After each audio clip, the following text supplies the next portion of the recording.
At this point, we've solved every lingering mystery from Security Breach. We looked at this thing from top to bottom. Glamrock Freddy, Golden Freddy, the missing Bonnie, the infuriating Patient 46. We connected every detail. We called every child a robot. And that's where I was happy to leave it. FNAF dead and buried once more. Except for that time I talked about the potential real-life ARG, but we're just gonna ignore that ever happened. But now, it's reborn yet again, risen from the ashes. With the drop of a brand new DLC teaser a month ago, and the start of a brand new book series literally this week, FNAF is back. Which means it's time I dive back in and cover the one thing that I was too scared to talk about when I was doing theories earlier this year. It's the one topic that very few have spoken about because it's just so darn confusing. I appreciate that probably doesn't narrow it down a whole bunch, because let's face it, most of this game's lore feels that way, but this was on a whole separate level. Fred boys and Mangle girls, it's time to talk about the Blob.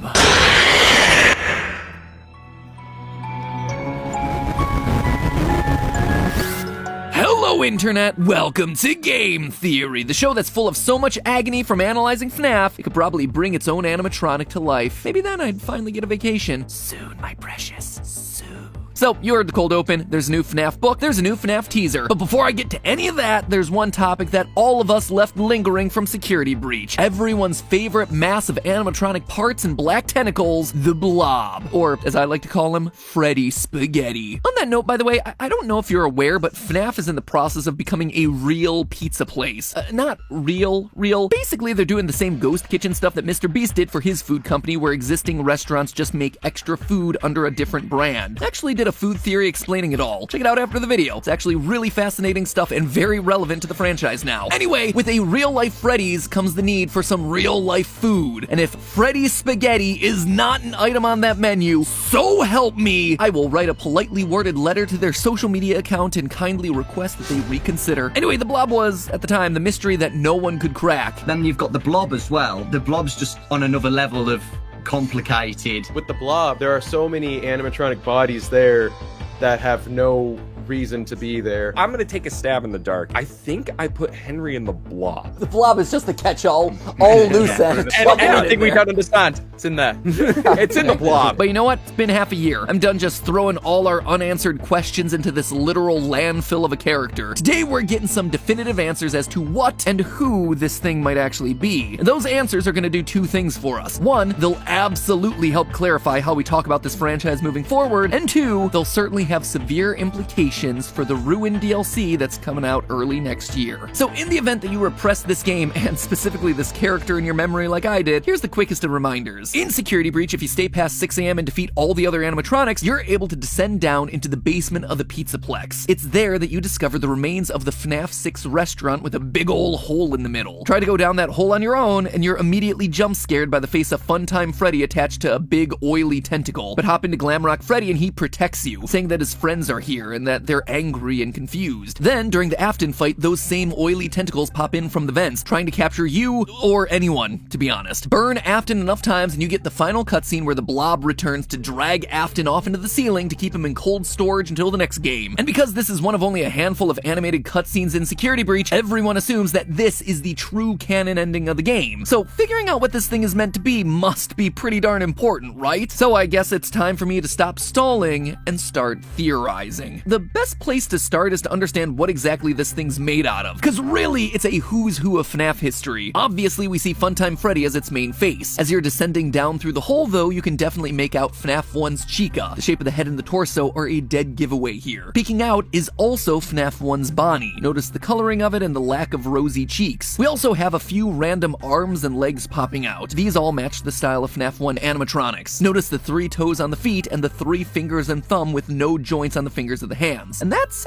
about all that you can make out from just looking at this thing in the game. But if you extract the in-game model and look at all the other sides, you find that there's a lot more hidden here. Mangle is hanging out directly opposite Freddy's face, and if you look closely, you can also find its ribcage, arm, and 2 of its feet hanging out elsewhere. Low on one side of the Blob is the puppet's mask, except it's missing one major detail. The iconic tears are gone. That is a huge clue that we're gonna need to address. And finally, we have Circus Baby's mask, the only one of the animatronics to not have her eyes lit up. Again, that is a huge detail that has to be important to this thing in some way. Baby's arm is also hanging around inside this thing. We know it's definitely Baby's and not Funtime Freddy's because Baby's hands have rounded silver tips on the fingers, just like we see here. Like I said, it is a real mishmash of animatronics. It's almost like Steel Wool wanted a one-stop shop for FNAF's greatest hits. And weird details like Baby's eyes being extinguished and the puppet's missing tears feel like the game trying to tell us something, but what? Well, after identifying each and every arm and leg sticking out of this thing, there was still one animatronic in the spaghetti that really got my MatPat tingle going. This guy right here. Hidden away at the very bottom of the mess is a naked endoskeleton consisting of a single animatronic head, 2 arms, and a missing eye, with a body position that looks like it's desperately trying to pull itself out. His position right at the bottom also felt like he was intentionally hidden, the kind of thing that you would overlook a few times, but clearly he's meant to be important. He's the only animatronic in this mess that's missing an eye, but his other eye is illuminated, which immediately puts him on the same level as the more iconic characters that we see absorbed into this bizarre amalgamation. So, who is it? What is it? Just a random endoskeleton? No, couldn't be. But to know for sure, I had to look closer. My first instinct was that it must be Golden Freddy. I mean, looking at the roster of characters inside the blob, pretty much every major animatronic is represented in some way. Freddy, Bonnie, Chica, Foxy, Puppet, Baby, all of them are here, but Golden Freddy is strangely absent. Plus, with the animatronic only having one eye, I thought that maybe it was discreetly hinting at the fact that while the crying child's spirit was released in the good ending of FNAF 3, another spirit remained trapped in the metal. Cassidy, the vengeful spirit, still here and still angry. It felt very reminiscent of the 2 endings of FNAF 3. In case you don't recall, FNAF 3 was the first game in the series to introduce a good and bad ending. Finding all the secret minigames led you to Happiest Day, where the souls of the dead kids are put to rest and we're given a final image of unlit animatronic heads. But if you just finish the game normally, you instead get this, the bad ending. An image of those exact same masks, but each one with one eye lit up. A spirit remains in each body. Well, all of them except for Golden Freddy's mask in the background, which has 2 eyes lit. 2 eyes for 2 spirits. And in the intervening years, one has been released. However, despite lots of pieces thematically lining up, there was one glaring issue here. Golden Freddy doesn't have himself an endoskeleton. He's a spring-lock suit. It's why Golden Freddy is always hunched over. He has no skeleton, no frame. So if Golden Freddy's now off the table, who else could it be? Well, obviously his defining feature is that one lit eye. But it's not only that one eye is lit, it's that he's physically missing the second eye. So I sat down and went through my mind's encyclopedia of FNAF lore to remember what other characters only have one eye. Immediately I thought Foxy might make a good contender, except Foxy isn't actually missing an eye. He just has one covered up by an eye patch. Same thing for Withered Foxy. Maybe it could be Lefty, the strange black animatronic bear from FNAF 6 that was designed as a capture suit for the puppet. Nope, the eye that's missing is on the wrong side. You know what? Forget it. Maybe it is just a random endoskeleton because why not? It's security breach. But you know what? It's not that either. You see, FNAF 1 endoskeletons are canonically more boxy and streamlined, not this guy. The body in the blob is actually closer to the Endo O2 models that we see used in FNAF 2. Those have thin spring-like coils around their main skeleton. But even then, what we see in the blob is different. Notice the thick round discs that are directly connected to the skeletal structure. You don't see that in Endo O2s. It's almost like these things' arms are actually its legs. But that doesn't really make a whole lot of sense, or does it? Because there is one animatronic that actually has hands connecting to leg joints. One with an Endo O2 head that's missing its right eye. One with wires hanging out the side and with 4 rounded fingers at the end of each hand. It is the Mangle. Just, you know, it's Mangle's other head. That weird guy who's just kind of hanging out over there on the body. It is a direct match. Okay, gotta be honest with you. I was excited to identify this mystery animatronic, but also, yeah, disappointed. This weird animatronic that's trying to pull itself out of the bottom of the blob feels like it should mean something special, but Mangle being the answer just feels empty. Like, yeah, we already know Mangle's in this thing. The head is very obvious on the body. So, like so much else inside of this game, it was a mystery that led to a dead end. But hey, now that we have the complete and definitive roster of who's inside this thing, we can actually start to figure out why they're inside this thing. Because these are some weird picks. When last we left everyone, we had Molten Freddy and Scrap Baby. So why do we now have older versions of these animatronics inside the blob? Also, how do we suddenly have FNAF 1 and 2 era animatronics mixed in when none of these older models were a part of FNAF 6's fire? Can someone please just use anything other than fire to kill these things? If at first you don't succeed, try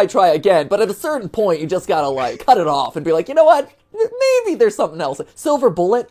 Steak in the heart, garlic, just literally anything. Honestly, this was the main reason I didn't want to cover the blob. Just felt like one big continuity error. But now that I've come to the end of my sanity trying to determine what animatronic a finger belongs to, I think an answer has presented itself to me through the darkness. And you know what? I was wrong. Dead wrong. So the opening area of Security Breach is Rockstar Row, and it's full of memorabilia from the past pizzerias. You got stuff like OG Foxy's torso and jaw placed inside of display cases. There's also Bonnie's guitar, Freddy's bow tie, Chica's cupcake, even random stuff like Chica's feet or animatronic leg pieces. But it's not the items that are there that are interesting, it's the ones that are missing. If you look closely at these display cases, the majority of them have at least one missing item with a small description plaque in front of the empty space. Unfortunately, we can't see what exactly is on the plaques, but if torsos and feet are being displayed, then it isn't too hard to imagine that these could have been the heads, masks, arms, items that have been collected and added to the blob. In fact, that would explain why it's Circus Baby and Funtime Freddy heads inside of the blob instead of Scrap Baby and Molten Freddy. It's not a continuity error like all of us assumed, it's just a really obscure lore point. Remember that FNAF sister location ended with all the animatronics teamed up to form Ennard, a literal tangle of wires and eyeballs, and that was pretty much it. But once Ennard was puked up and Baby got voted out of the team, that tangle of wires needed shape and form. This in turn gave rise to Scrap Baby and Molten Freddy, creatures created from literal trash, not official versions of the characters, for as much as they might look like the original characters. As far as Fazbear Entertainment memorabilia is concerned, the Circus Baby mask and Funtime Freddy head, they're the latest versions of those characters. They're put on display for fans of the series to see, parts that this tangle of black goo could steal from the displays and absorb into its own being. Same with the OG suits and Mangle body. Scrap Baby and Molten Freddy, meanwhile, they're unofficial characters. They were never created by Fazbear Entertainment or displayed inside of a pizzeria. In short, I'm sorry, Steel Wool. I'm not sorry about a lot of the things I've said about some of the lore decisions in this game, but in this individual case, I'm sorry that I assumed that this was just a sloppy continuity error when in actuality, it was a lot more thoughtful than I could have ever expected. We just didn't give you enough benefit of the doubt here. So, like an overeager Funko Pop collector, there's a tangle of black wires lurking in the Pizzaplex hunting for souvenirs from the franchise. And believe it or not, this actually lines up with a random detail from the story New Kid in the third Fazbear Frights book. As a group of kids are exploring an abandoned Freddy's restaurant, we get this line, quote, "While they were in the bathroom, Devin was pretty sure he heard something slithering through the walls. He didn't say anything. From the way the other boys' faces paled, he knew they heard it too." That is the line, and it never pays off. Not in this story, not in this book, not in the entire book series. The whole story actually winds up being a Golden Freddy story, strangely enough, but it leaves Chekhov's tentacle monster just sitting there in the walls waiting to be used, probably because it was meant to pay off in Security Breach, a game that was originally meant to release closer to that story's publication, but the repeated delays in Security Breach threw all of that synergistic programming off. Alright, so we know why it physically looks the way it does, but really, what are these tentacles? Well, that's where the puppet mask Missing Tears comes in. I think we're all familiar with this thing's story, right? In the aftermath of kids getting killed at Freddy's restaurants, the creator Henry institutes a security program in the form of the puppet. In FNAF 6, we literally see this thing called Security Puppet. Sadly, Henry's daughter Charlie is killed outside of the confines of the restaurant. The puppet finds her too late and lies down beside her in the rain, and the two become one. And in FNAF 6, the last official time that we see this character, it comes complete with tears in its eyes. In fact, in every iteration of the character, the puppet mask has tears. Or should I say almost every iteration. Look at the Security Puppet minigame from before Charlie's death. The mask has no tears. It's only after Charlie dies and the thing is possessed that tears suddenly form on the mask. Tears mean that Charlie's soul is inside of this thing. But now, there are no tears left on the mask because Charlie's soul has been released. She's no longer inside Security Puppet. When Henry burned everything at the end of FNAF 6, it worked. Kinda. It freed all the souls that were trapped inside of the metal. This coincides with what we see on the blueprints for Remnant. Overheating might neutralize the effects permanently. However, it didn't work all the way. There's one thing that Henry's fire didn't account for, something that it didn't purge: agony. You see, Remnant soul metal might be the focus of the games, but it isn't the only powerful force that drives this franchise forward. The other is actually found within the pages of the Fazbear Frights books, agony. Now, it's important to distinguish the difference between agony and Remnant. I've seen a lot of places using the terms interchangeably, but in Fazbear Frights, they're explained to be distinct distinctly different. Remnant is all about the soul. When an animatronic becomes possessed, that spirit literally becomes attached to the metal. That metal can then be melted down into a substance that Fazbear Frights describes as a boiling liquid mercury, aka Remnant. If you inject that metal into other animatronics, it suddenly brings them to life using the power of the original souls. Compare that to agony. In the books, agony is studied by Dr. Phineas Taggart. He states that agony, quote, has a greater energetic radius and power than any other emotion. I've done numerous experiments to measure, capture, contain, and study the leftover emotion embedded into objects that were near a tragedy. The book even goes so far to explain that the items Phineas has collected weren't possessed by ghosts or spirits, but instead were energized by agony. So when someone feels agony, it doesn't just stay with them, it can infect inanimate objects around them and linger there. In other words, while those original animatronics no longer have spirits powering them, the agony they felt while being murdered remains attached to the suits. That's why the Blob's interested in collecting the suits. It's not collecting spirits, it's collecting agony. By combining them, it becomes more powerful. All the pain and suffering of the children from over the years brought together to create one giant monster. That's why the eyes are glowing red for all the animatronics and endoskeletons. It's also why the puppet and baby aren't glowing. The puppet has been put to rest by her father. She's no longer tormented. My daughter,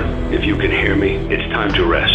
For you and for those you have carried in your arms. And baby, well, yeah, she is certainly angry. She is jealous, but she's also eager to please her father even after death. Now we can do what we were created to do and be complete. I will make you proud, Daddy. She embraces the monster that she's become. She's not filled with agony. But everyone else? Absolutely. Even in that finale speech, we hear Henry say it. This place will not be remembered, and the memory of everything that started this can finally begin to fade away, as the agony of every tragedy should. Agony! Woo, woo, he did it! He said the word! So, there you have it, friends. Over half a year after the game's release, we finally solved the last mystery of Security Breach. The Blob isn't a giant continuity breaker, it's just a very cleverly composed amalgamation of animatronic parts slithering through the walls looking to accumulate agony, the tortured emotions coming from all the old animatronics on display throughout the Pizzaplex. And now that we've solved it, not convinced that we've seen the last of it. Despite the fact that the Afton ending's only worth 2 stars, when the highest is 3, the DLC poster does seem to indicate that the story's gonna follow this particular ending. Notice the melted parts of Chica's face, the ruined Pizzaplex, which directly follows the building collapse and Afton's ending. But look a little closer. There are mysterious red eyes up in the top left, as well as some suspicious looking cables down in the bottom right. Even if the Blob did finally kill Afton during the ending, the agony would still remain. It perseveres beyond death, and it isn't able to simply let go. In short, the Blob is still very much a threat, something that is more powerful than anything we've ever faced in the franchise. In fact, maybe my previous prediction about the Afton amalgamation could still come to pass. As I called out in a previous theory, in the books, Afton gets mixed up with a bunch of agony, which creates a giant monster trash rabbit. And,